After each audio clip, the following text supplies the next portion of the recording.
الحمد لله نحمده ونستعينه ونستغفره ونعوذ بالله من شرور أنفسنا ومن سيئات أعمالنا من يهده الله فلا مضل له ومن يضلل فلا هادي له ونشهد أن لا إله إلا الله وحده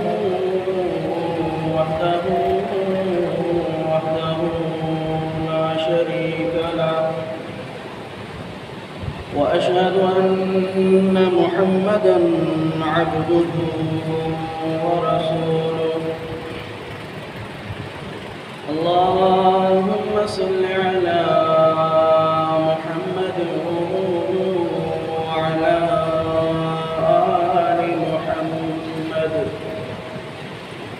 كما صليت على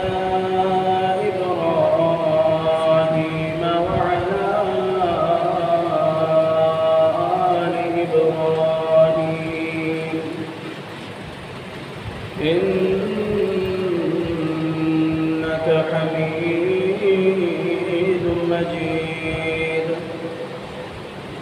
اللهم بارك على محمد وعلى آل محمد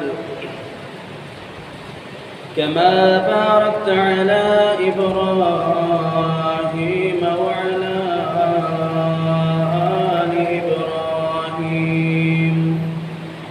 إنك حميد مجيد رب اشرح لي صدري ويسر لي أمري واحلل عقدة من لساني يفقهوا قولي رب زدني علما رب زدني علما رب زدني علما قال الله عز وجل يا أيها الناس اتقوا ربكم الذي خلقكم من نفس واحدة وخلق منها زوجها وبث منهما رجالا كثيرا ونساء واتقوا الله الذي تساءلون به والأرحام إن الله كان عليكم رقيبا أما بعد فإن خير الحديث كتاب الله وخير الهدي هدي محمد صلى الله عليه وسلم وشر الأمور محدثاتها وكل محدثة بدعة وكل بدعة ضلالة وكل ضلالة في النار ہر قسم کی حمد و ثنا تعریفات تسبیحات تمجیدات بزرگی کبریائی بڑھائی شان عزت عظمت اس اکیلے اللہ وحدہ لا شریک کے لیے ہوں جو اکیلا ہی رب اس کائنات کے ذرے ذرے کا مالک ہے، خالق ہے، پالنے والا ہے، اور ہر قسم کی درود و سلام ایسی ہستی پر ہوں جن کا نامہ نامی، اسم گرامی، کائنات کے امام، رحمت للعالمین، شفیع المذنبین، ہادی کل، خاتم الانبیاء، امام الانبیاء، جناب محمد الرسول اللہ صلی اللہ علیہ وسلم۔ یہ اللہ رب العالمین کا ہم پر ایک بہت بڑا انعام، فضل، اور اللہ رب العالمین کی طرف سے ہمارے اوپر ایک بہت بڑی نعمت جو کہ رمضان ہے، اللہ نے مجھے اور آپ کو عطا فرمایا۔ اب یہ وہ رمضان کا مہینہ، ماہ مبارک، رحمت و برکت و مغفرت والا، عزت والا، شان والا، عظمت والا مہینہ اپنے اختتام کی طرف رواں اور دوا ہے۔ اس کے چند ایک لمحے، چند ایک گھنٹے باقی رہ گئے ہیں۔ یہ ایسا ماہ مقدس ہے، ایسا عظمت والا مہینہ ہے، بالخصوص انسانوں کے لیے، کہ اللہ رب العالمین اپنے انسان کو بخشنے کی خاطر، معاف کرنے کی خاطر اسے اس دنیا میں جس مقصد کے لیے بھیجا تھا کہ وہ جنت کمائے، جہنم سے بچ جائے، تو اللہ رب العالمین اس ماہ مبارک کے اندر بہانے تلاش کرتا ہے کہ میں اپنے بندے کو کس انداز سے معاف کر دوں۔ میرا بندہ صرف میری طرف آ جائے، میں اسے معاف کر دوں۔ اب یہ اتنا عظمت والا، شان والا، رحمتوں والا، برکتوں والا اور مغفرتوں والا مہینہ ہم سے رخصت ہو رہا ہے۔ اس کی اہمیت کا اندازہ آپ اس بات سے لگائیں کہ رسول اکرم صلی اللہ علیہ وسلم فرماتے ہیں کہ اللہ رب العالمین اس ماہ مبارک میں جو شیطان ہے، مردود ہے، ظالم ہے، اللہ کا نافرمان ہے، انسانوں کا دشمن ہے، جو انسان میں تمنائیں، آرزوئیں اور خواہشات پیدا کرتا ہے، اللہ رب العالمین اسے پکڑ لیتا ہے، جکڑ لیتا ہے، قید کر لیتا ہے۔ ذرا سوچئے کیوں قید کیا، کیوں اس کو پکڑا؟ اس کی وجہ یہ ہے کہ اللہ فرماتے ہیں کہ میرے اور میرے بندے کے درمیان کوئی نہ ہو۔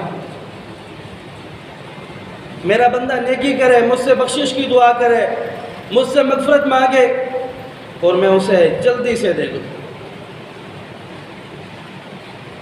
ہمارے سلف صالحین، اکابرین کا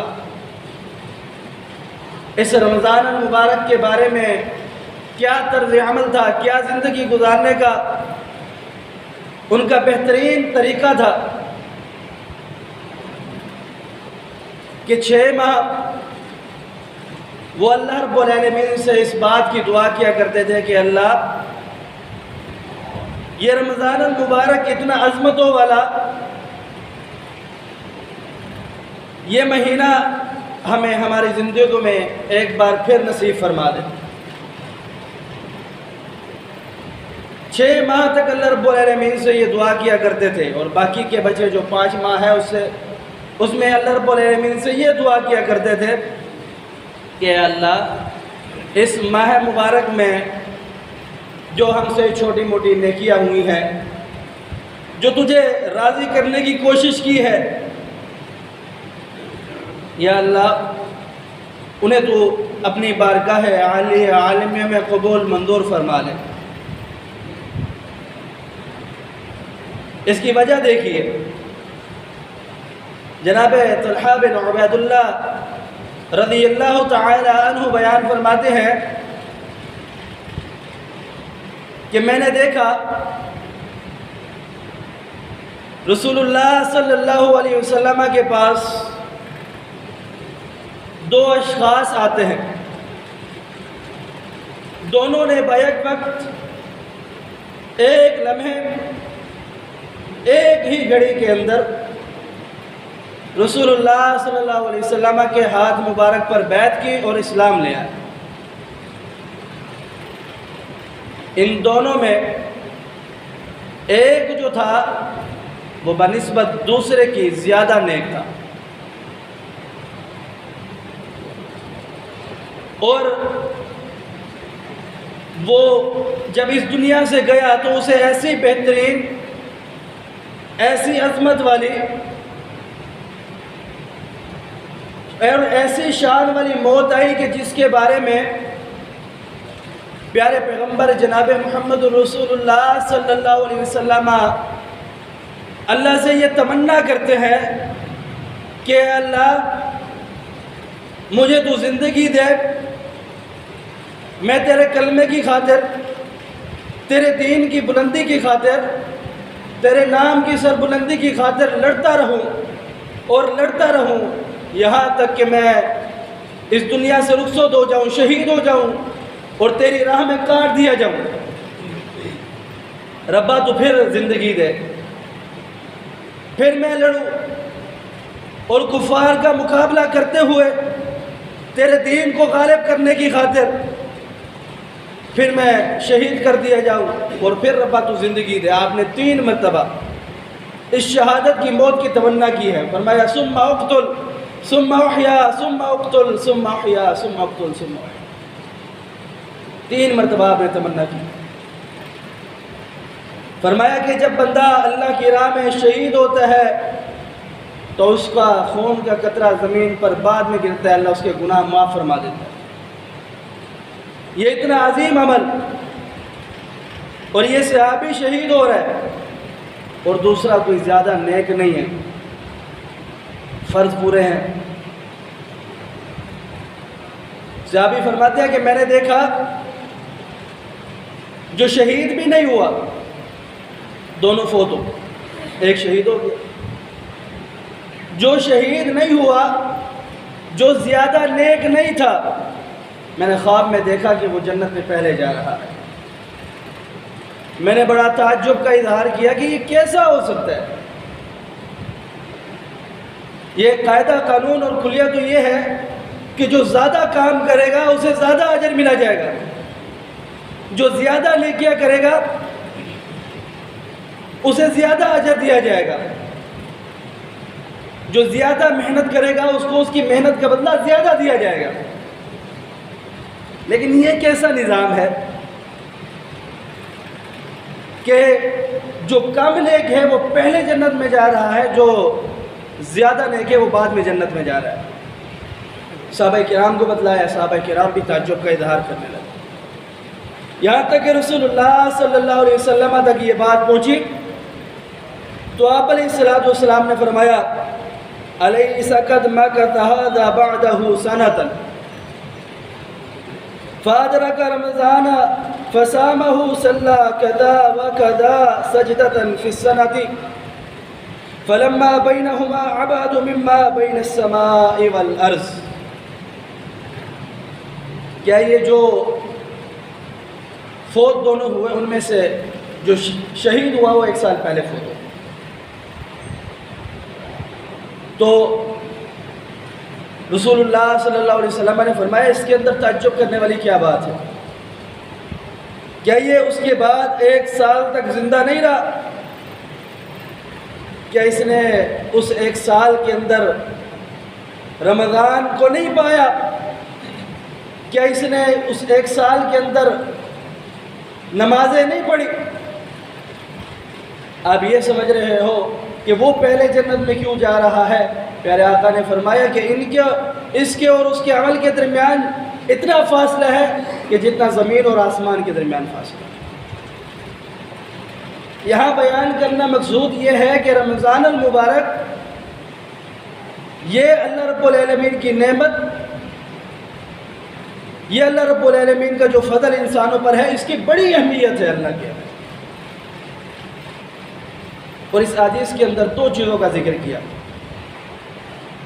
فرمایا اس نے رمضان کا مہینہ پایا ہے، دوسرا فرمایا کہ اس نے سال بھر کے اندر نمازیں پڑھی ہو۔ میرے عزیز سامعین، دین اسلام کا جو تعلق ہے کہ بندہ کہے کہ میں مسلمان ہوں، بندہ کہے کہ میں اسلام لے آیا، آپ مجھے کافر نہ کہے، تو پھر اسے چاہیے کہ وہ 5 چیزوں پر اپنا عمل رکھے۔ جب 5 چیزوں پر اس کا عمل ہوگا تو پھر وہ اپنے آپ کو مسلمان کہے۔ یعنی بنیاد اسلام، ارکان اسلام، اسلام کے ستون ہیں یہ 5۔ فرمایا کہ بنی الاسلام شہادت ان اللہ الہ الا اللہ وان محمد رسول اللہ، بنی الاسلام علی 5 شہادت ان اللہ الہ الا اللہ وان محمد رسول اللہ۔ بنیاد اسلام 5 چیزوں پر، ان 5 چیزوں میں سب سے پہلی چیز عقیدہ توحید ہے۔ اگر عقیدہ اچھا نہیں ہے تو پھر اللہ کے ہاں کوئی عمل قابل قبول نہیں۔ یعنی اسلام کی جو عمارت ہے اس کے جو ستون ہیں وہ یہ 5 ہیں، ان میں سے اگر ایک ستون بھی نہ ہو تو عمارت آپ کی مضبوط نہیں ہے، کبھی بھی گر سکتی ہے، یعنی آپ کبھی بھی کافر ہو سکتے ہیں۔ اس میں پہلا جو ستون ہے وہ عقیدہ توحید، اس بات کی گواہی دینا کہ اللہ وحدہ لا شریک کے علاوہ کوئی عبادت کے حقدار نہیں، اور محمد الرسول اللہ صلی اللہ علیہ وسلم اللہ کے آخری پیغمبر، اللہ کے آخری رسول ہیں۔ فرمایا وَإِقَامِ الصَّلَاةِ، جو اس کا دوسرا رکن ہے وہ ہے نماز۔ آج ہم اپنی زندگیوں کے اندر ذرا غور کریں، ہم اپنے آپ کو مسلمان کہتے ہیں، اگر ہمیں کوئی کافر کہے یا غیر مسلم کہے تو ہمیں یہ بات گوارا نہیں ہے کہ ہم تو مسلمان ہیں، ہم اللہ کے رسول کا کلمہ پڑھنے والے ہیں، ہمیں کوئی کیوں کافر اور غیر مسلم کہے، جبکہ ہمارا عمل ایسا ہے کہ جو ہمیں چیخ چیخ کر کے یہ بتلا رہا ہوتا ہے کہ یہ غیر مسلموں کا عمل ہے، یہ محمد الرسول اللہ صلی اللہ علیہ وسلم کی سنت نہیں ہے، یہ اللہ رب العالمین کا حکم نہیں ہے، یہ بلکہ اللہ اور اس کے رسول کی نافرمانی ہے۔ اور انہی اعمال میں سے ایک عمل نماز بھی ہے۔ نماز اتنا عظیم عمل کہ پوچھا گیا رسول اللہ صلی اللہ علیہ وسلم سے کہ مسلمان اور کافر بندے کے درمیان جو چیز فرق کرنے والی ہے کیا ہے؟ تو پیارے پیغمبر جناب محمد الرسول اللہ صلی اللہ علیہ وسلم نے بیان فرمایا، مسلمان اور کافر کے درمیان جو چیز فرق کرنے والی ہے وہ نماز ہے، اور یہ نماز بنیاد اسلام میں سے ہے، ارکان اسلام میں سے۔ یہ رمضان المبارک کا مہینہ جب آتا ہے تو ہم اپنے محلوں میں، اپنے علاقوں میں، اپنے شہر میں غور کرتے ہیں کہ پوری مساجد بھر جاتی ہے، نمازیوں کو نماز کی جگہ نہیں ملتی۔ مطلب یہ ہوا کہ رمضان المبارک کے اندر ہم سب مسلمان ہو جاتے ہیں، رمضان المبارک جانے کے بعد پھر ہم اپنے دین کو چھوڑ دیتے ہیں۔ اس کا مطلب تو یہی ہے، اگر ہم اپنے دین کو نہیں چھوڑتے تو پھر جو نماز رمضان المبارک کے اندر اللہ رب العالمین نے مسلمانوں پر فرض کی ہے وہ سال کے 12 مہینے اللہ رب العالمین نے فرض کی ہے۔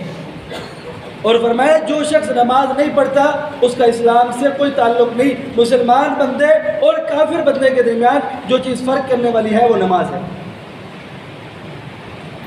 جیسے ہمارا رمضان المبارک آگے کو بڑھتا جاتا ہے ویسے ہماری نمازیں بھی چھوٹتی چلی جاتی ہیں۔ نماز کی اللہ رب العالمین کے ہاں بڑی اہمیت ہے۔ پیارے آقا پیغمبر علیہ السلام سے پوچھا گیا، اے اللہ کے رسول، اللہ رب العالمین کے ہاں سب سے عظیم عمل کون سا ہے جو اللہ رب العالمین کا جس عمل سے قرب حاصل کیا جائے؟ تو جناب رسول اللہ صلی اللہ علیہ وسلم نے فرمایا، الصلاۃ علی وقتها، نماز کو اس کے وقت پر ادا کرنا، یہ اللہ رب العالمین کے ہاں سب سے عظیم عمل ہے۔ اور اس بنیادی اسلام کا دوسرا رکن نماز ہے، یعنی اگر ہم نماز نہیں پڑھتے تو ہم اسلام کا جو رکن ہے اسے چھوڑ رہے ہیں۔ اور فرمایا وَإِيتَاءِ الزَّكَاةِ، تیسرا جو رکن ہے وہ اسلام کا زکوٰۃ ادا کرنا۔ اگر بندے کے پاس مال ہے، وہ اس مال کی زکوٰۃ نہیں دیتا تو وہ اپنے لیے وبال بنا رہا ہے، وہ اپنے لیے جہنم خرید رہا ہے، وہ اپنے لیے عذاب خرید رہا ہے، کیونکہ اللہ رب العالمین نے جو تمہیں مال دیا ہے اس میں سے بہت ہی کم مال کا تم سے مطالبہ کیا ہے۔ اور یہ جو مال ہے یہ اللہ رب العالمین اپنے لیے نہیں لیتا، یہ آپ کے اندر جو فقراء ہیں، جو مساکین ہیں، جو غریب لوگ ہیں، تنگ دست ہیں، یہ ان کو دی جاتی ہے تاکہ ان کی زندگی بسر ہوتی رہے۔ اللہ چاہتا تھا تو آپ کو مال نہ دیتا، آپ کو مستحق بناتا زکوٰۃ کا اور ان کو دے دیتا، یہ تو اللہ کے فیصلے ہیں۔ تو اللہ رب العالمین نے جو نعمتیں دی ہے ان نعمتوں پر اللہ کا شکر ادا کرنا چاہیے، اور جو اللہ رب العالمین نے ہم پر چیزیں فرض کی ہیں ان فرائض کو پورا سر انجام کرنا چاہیے۔ اور اس بنیادی اسلام، ارکان اسلام کا چوتھا جو رکن ہے، فرمایا کہ والحج، حج کرے بندہ۔ اگر بندہ مال ہے، پیسے ہیں، پھر بھی حج نہیں کرتا اس وجہ سے کہ میرا مال کم ہو جائے گا، یا اس وجہ سے کہ جاؤں گا تھک جاؤں گا، تو اللہ رب العالمین کے ہاں وہ مجرم ہے۔ پھر وہ اپنے آپ کو یہ نہ کہے کہ میں مسلمان ہوں، یہ اللہ رب العالمین کی طرف سے دیا ہوا فریضہ ہے، جب بندہ اس کو پورا نہیں کر رہا جو اسلام کی بنیاد ہے، تو پھر وہ کس طرح اپنے آپ کو مسلمان کرے۔ اور انہی میں سے ایک ہے صوم رمضان، رمضان کے روزے رکھنا، یہ بھی بنیاد اسلام میں سے۔ یعنی اگر بندہ اسلام لایا ہے تو اسے ان 5 چیزوں پر عمل کرنا پڑے گا۔ اگر وہ ان 5 چیزوں میں سے کسی ایک چیز پر بھی عمل نہیں کرتا تو سمجھو اس کی جو اسلام کی عمارت ہے وہ کمزور ہے، کسی وقت بھی گر سکتی ہے، کسی وقت بھی شیطان اس کو ورگلا سکتا ہے اور شیطان اس کو اسلام سے دور کر سکتا ہے۔ آپ دیکھیں نا، بے شمار لوگ ہیں جو مرتد ہو جاتے ہیں، کافر ہو جاتے ہیں، اس کی وجہ یہی ہے کہ ان کا اللہ رب العالمین کے ساتھ تعلق مضبوط نہیں ہوتا۔ بہرحال یہ رمضان المبارک کا مہینہ بڑی عظمت والا مہینہ ہے، بڑی شان والا اور بڑی عزت والا مہینہ ہے۔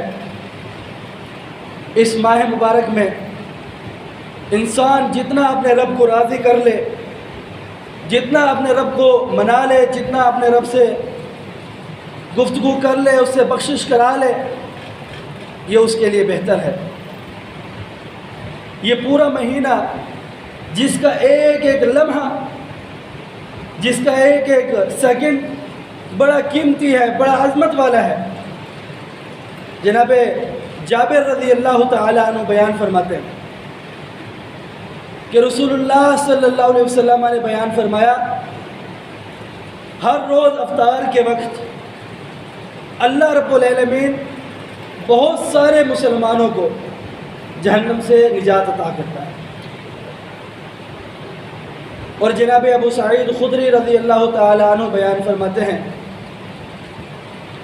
کہ رسول اللہ صلی اللہ علیہ وسلم نے بیان فرمایا، اللہ رب العالمین صبح و شام افطاری اور سحری کے وقت بہت سارے لوگوں کو جہنم سے آزاد کرتا ہے، اور ہر روز یہ آزادی جہنم سے مسلمانوں کو ملتی ہے، بہت سارے مسلمانوں کو، اور ہر روز افطاری اور سحری کے وقت ہر ایک مسلمان کی ایک دعا قبول کی جاتی ہے۔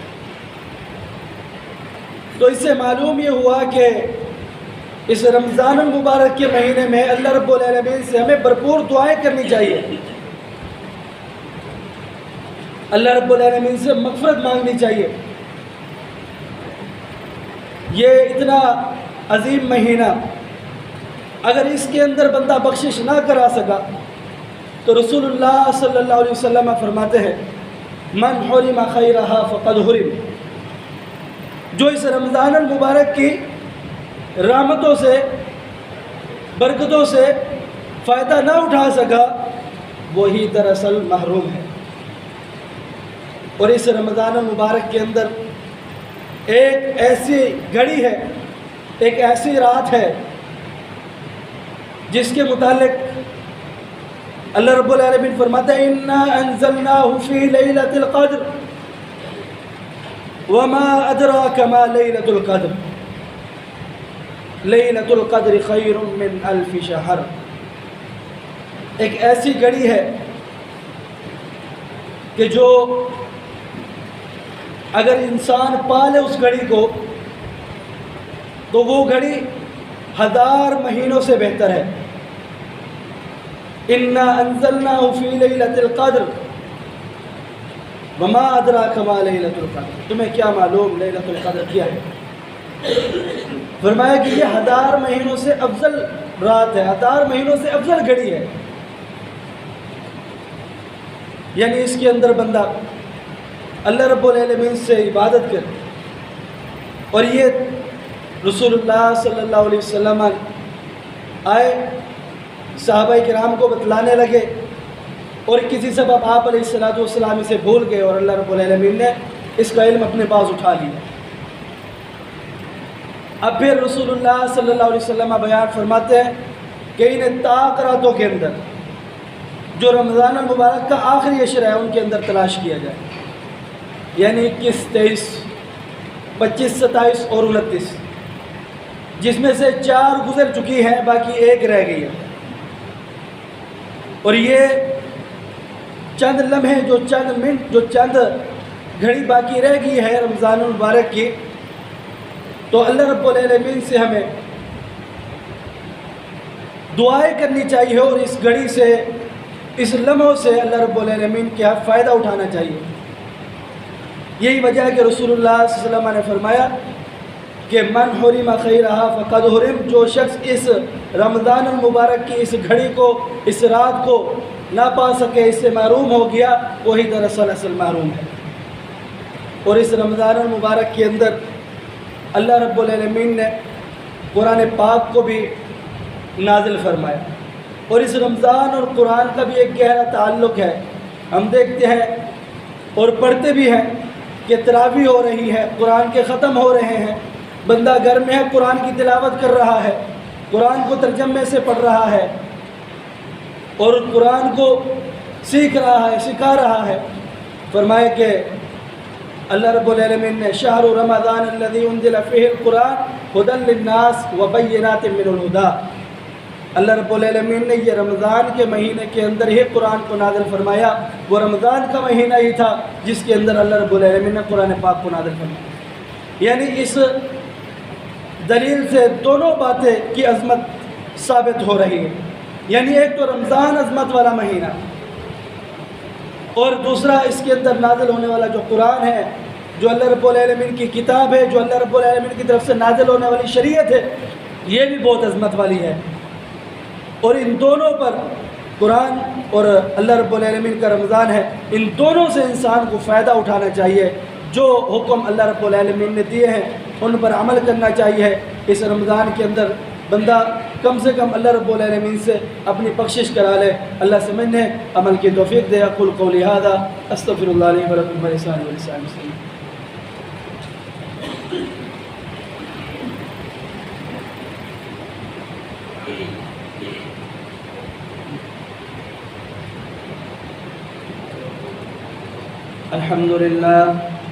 الحمد لله نحمده ونستعينه ونستغفره ونعوذ بالله من شرور أنفسنا ومن سيئات أعمالنا، من يهده الله فلا مضل له ومن يضلل فلا هادي له، ونشهد أن لا إله إلا الله وحده لا شريك له، وأشهد أن محمدًا عبده ورسوله۔ اللهم صل على محمد وعلى آل محمد كما صليت على إبراهيم وعلى آل إبراهيم إنك حميد مجيد۔ اللهم بارك على محمد وعلى آل محمد كما باركت على إبراهيم وعلى آل إبراهيم إنك حميد مجيد۔ میرے عزیز بھائیوں، یہ ایک بہترین عظمت والا اور شان والا اور اللہ رب العالمین کے ہاں اس کی بڑی اہمیت ہے اس ماہ مبارک کی، اور انسانوں کے لیے ایک بہترین موقع ہے اور بہترین اپنے گناہوں کی بخشش کرانے کے لیے ایک بہترین لمحہ ہے۔ اس ماہ مبارک کے اندر ہم لوگ نماز بھی پڑھتے ہیں، روزہ بھی رکھتے ہیں، زکوٰۃ بھی دیتے ہیں، جتنے ہم سے نیک عمل ہو سکتے ہیں ہم اتنے نیک عمل کرتے ہیں، لیکن ہم اس رمضان المبارک کے مہینے کے اندر حقوق اللہ کو تو خیال کرتے ہیں لیکن حقوق العباد کو بھول جاتے ہیں۔ یاد رکھیے گا کہ حقوق اللہ، اگر نماز نہیں پڑھی اللہ چاہے گا معاف کر دے گا۔ اس کا مطلب یہ نہیں ہے کہ بندہ نماز نہ پڑھے، اس کا مطلب یہ ہے کہ اللہ چاہے تو معاف کر دے گا، کہ یہ حقوق اللہ میں سے ہے، اللہ کا حق ہے۔ اور بنیاد اسلام دو چیزوں پر ہی ہے، ایک حقوق اللہ، ایک حقوق العباد۔ حقوق اللہ اللہ اور اس کے رسول کا حق، اور حقوق العباد بندوں کا حق۔ اگر اللہ چاہے اپنا حق معاف کر دے گا، اگر اللہ چاہے آپ نے حج نہیں کیا معاف کر دے گا، اگر وہ چاہے تو۔ اگر آپ نے کسی کو تکلیف پہنچائی ہے، کسی کو گالی دی ہے، کسی کے ساتھ زیادتی کی ہے، کسی کے ساتھ آپ نے مال کسی کا کھا لیا، کسی کے پیسے روپے کھا لیے، تو یہ جو گناہ ہے یہ اللہ رب العالمین کے ہاں معاف نہیں ہوگا۔ تو جہاں ہم اس ماہ مبارک کے اندر نیکیوں کا اہتمام کرتے ہیں، نیکیاں کرتے ہیں تاکہ ہم اس دنیا سے ہم اپنے گناہوں کو بشکوا لیں اور ہم جنت کے اندر اپنا گھر بنا لیں، وہاں ہمیں اس بات کا بھی خیال رکھنا چاہیے کہ جو ہم نیکیاں کر رہے ہیں کیا وہ نیکیاں ہماری ضائع تو نہیں ہو رہی۔ یہی وجہ ہے کہ رسول اللہ صلی اللہ علیہ وسلم نے فرمایا روز قیامت کا دن ہوگا، ایک شخص آپ علیہ السلام فرماتے کہ آئے گا اور وہ دیکھے گا اس اپنی نیکیوں کو کئی پہاڑوں کی شکل میں ہوں گی، اور جب وہ اپنی نیکیوں کو دیکھے گا اور بڑا خوش ہو جائے گا کہ آج تو میں جنت میں چلا جاؤں، اور اللہ رب العالمین فرمائے گا کہ اس کا حساب و کتاب شروع کر، اور جس کا حساب و کتاب شروع ہو گیا وہ ذلیل و خوار ہو گیا، وہ تباہ و برباد ہو گیا۔ بھائی حساب و کتاب شروع ہوا، بندے آ رہے، کوئی کہے کہ اللہ اس نے مجھے تھپڑ ماری تھی، اللہ کہے گا اچھی اس کی نیکیاں اسے دے دو۔ کوئی کہے گا اللہ اس نے مجھے گالی دی تھی، کوئی کہے گا اللہ اس نے میرا مال کھایا تھا، کوئی کہے گا اللہ اس نے میرے ساتھ ظلم کیا تھا، کوئی کہے گا کہ اللہ اس نے میری چغلی کی تھی۔ یہ نیکیوں کے پہاڑ ختم، ابھی بھی لوگ حساب و کتاب لینے والے باقی کھڑے ہیں، اور یہ نیکیوں کے پہاڑ ختم۔ اللہ فرمائے گا کہ ان کے گناہ اس کے نام اعمال میں ڈالو، یہ نیکیوں کے پہاڑ گناہوں کے پہاڑوں کے اندر اور انباروں کے اندر تبدیل ہو جائیں گے۔ تو ہمیں اس بات کی فکر کرنی چاہیے کہ ہماری قول و فعل اور عمل سے کوئی ہمارا مسلمان بھائی تکلیف میں تو نہیں ہے۔ اس بات سے ہمیں ضرور اس بات پر توجہ رکھنی چاہیے اور اللہ رب العالمین سمجھ عمل کی توفیق دے. جو لوگ بیمار ہیں اللہ رب العالمین ان کو شفا دے. جو مقروض ہے اللہ رب العالمین ان کو اپنے خزانوں سے ان کے قرضوں کو اتارے. جو لوگ پریشان حال ہے اولادوں کے حوالے سے اللہ رب العالمین ان کو نیک اولاد عطا فرمائے. جو لوگ مسلمان جہاں کہیں کٹ رہے ہیں پس رہے ہیں جو پریشان ہیں مسلمانوں پر ظلم ہو رہا ہے اللہ رب العالمین اپنی طرف سے ان کی مدد فرمائے ان کے لیے آسانیاں پیدا کرے. جو کافر مسلمانوں پر ظلم کر رہے ہیں اللہ رب العالمین انہیں ذلیل اور رسوا کرے تباہ و برباد کرے رسوا کرے. اللہ رب العالمین مسلمان مظلوم مسلمانوں کی مدد فرمائے حمایت فرمائے. سبحان ربک رب العزة عما یصفون وسلام علی المرسلین والحمد للہ.